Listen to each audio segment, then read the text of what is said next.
जय श्री कृष्णा। आइए सुनते हैं गंगा दशहरा पर गंगा जन्म कथा का पहला अध्याय। कल यानी कि गंगा दशहरा के दिन हम इसका दूसरा अध्याय सुनाएंगे।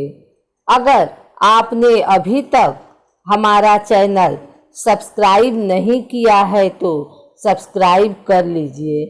चलिए कथा प्रारंभ करते हैं। ऋषि विश्वामित्र ने इस प्रकार कथा सुनाना आरंभ किया। पर्वतराज हिमालय की अत्यंत रूपवती, लावण्यमयी एवं सर्वगुण संपन्न दो कन्याएं थीं। सुमेरु पर्वत की पुत्री मैना इन कन्याओं की माता थी। हिमालय की बड़ी पुत्री का नाम गंगा तथा छोटी पुत्री का नाम उमा था। गंगा अत्यंत प्रभावशाली और असाधारण दैवी गुणों से संपन्न थी। वह किसी बंधन को स्वीकार न कर पाने के मार्गों का अनुसरण करती थी। उसकी इस असाधारण प्रतिभा से प्रभावित होकर देवता लोग विश्व के कल्याण की दृष्टि से उसे हिमालय से मांग कर ले गए। पर्वतराज की दूसरी कन्या उमा बड़ी तपस्विनी थी। उसने कठोर एवं असाधारण तपस्या करके महादेव जी को वर के रूप में प्राप्त किया। विश्वामित्र के इतना कहने पर राम ने कहा, हे भगवान, जब गंगा को देवता लोग सूरलोक ले गए तो वह पृथ्वी पर कैसे अवतरित हुई और गंगा को त्रिपथगा क्यों कहते हैं? इस पर ऋषि विश्वामित्र ने बताया, महादेव जी का विवाह तो उमा के साथ हो गया था, किंतु 100 वर्ष तक भी उनके किसी संतान की उत्पत्ति नहीं हुई। एक बार महादेव जी के मन में संतान उत्पन्न करने का विचार आया।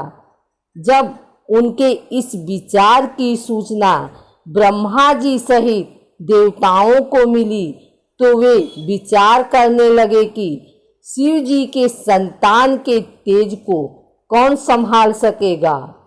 उन्होंने अपनी इस शंका को शिव जी के सम्मुख प्रस्तुत किया।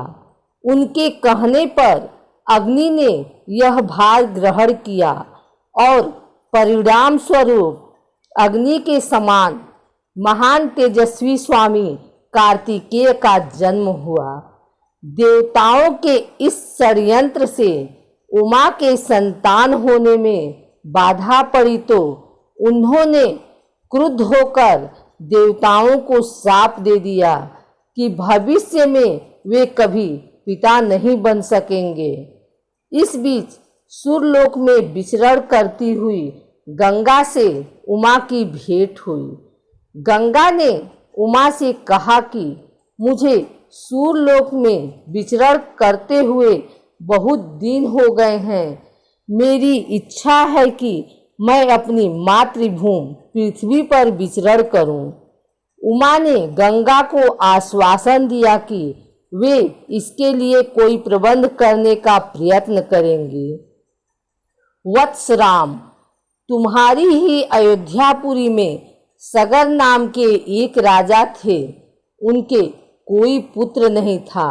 सगर की पटरानी केसनी विदर्भ प्रांत के राजा की पुत्री थी। केसनी सुंदर, धर्मात्मा और सत्यपरायण थी। सगर की दूसरी रानी का नाम सुमति थी, जो राजा अरिष्टनेम की कन्या थी। दोनों रानियों को लेकर महाराज सगर हिमालय के भृगु प्रस्रवण नामक प्रांत में जाकर पुत्र प्राप्ति के लिए तपस्या करने लगे।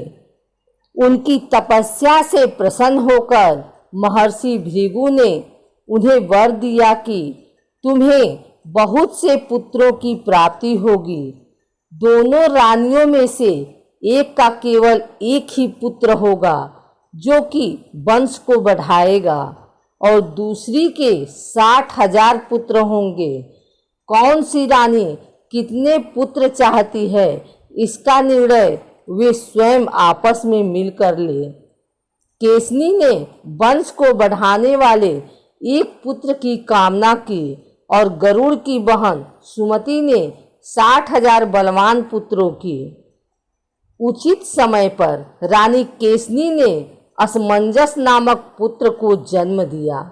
रानी सुमति के गर्भ से एक तुम्बा निकल, जिसे फोड़ने पर छोटे छोटे 60,000 पुत्र निकले।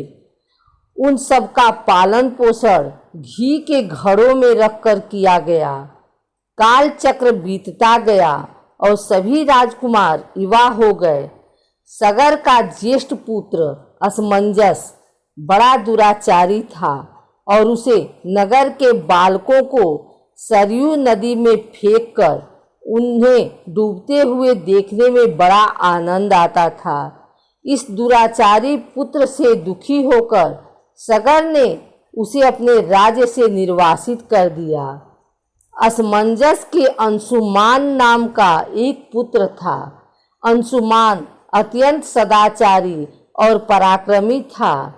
एक दिन राजा सगर के मन में अश्वमेघ यज्ञ करवाने का विचार आया। शीघ्र ही उन्होंने अपने इस विचार को कार्य रूप में परिणित कर दिया। राम ने ऋषि विश्वामित्र से कहा, गुरुदेव, मेरी रुचि अपने पूर्वज सगर की यज्ञ गाथा को विस्तार पूर्वक सुनने में है, अतः कृपा करके इस वृतांत को पूरा पूरा सुनाइए।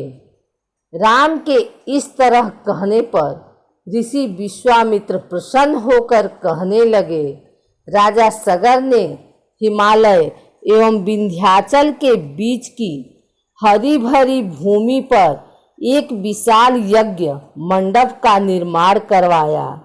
फिर अश्वमेघ यज्ञ के लिए श्याम कर्ण घोड़ा छोड़कर उसकी रक्षा के लिए पराक्रमी अंशुमान को सेना के साथ उसके पीछे पीछे भेज दिया। यज्ञ की संभावित सफलता के परिणाम की आशंका से भयभीत होकर इंद्र ने एक राक्षस का रूप धारण करके उस घोड़े को चुरा लिया। घोड़े की चोरी की सूचना पाकर सगर ने अपने 60,000 पुत्रों को आदेश दिया, घोड़ा चुराने वाले को पकड़कर या मारकर घोड़ा वापस लाओ। पूरी पृथ्वी में खोजने पर भी जब घोड़ा नहीं मिला तो इस आशंका से कि किसी ने घोड़े को तहखाने में न छुपा रखा हो, सगर के पुत्रों ने संपूर्ण पृथ्वी को खोदना आरंभ किया। उनके इस कार्य से असंख्य भूमितल निवासी प्राणी मारे गए। खोदते खोदते वे पाताल तक जा पहुँचे।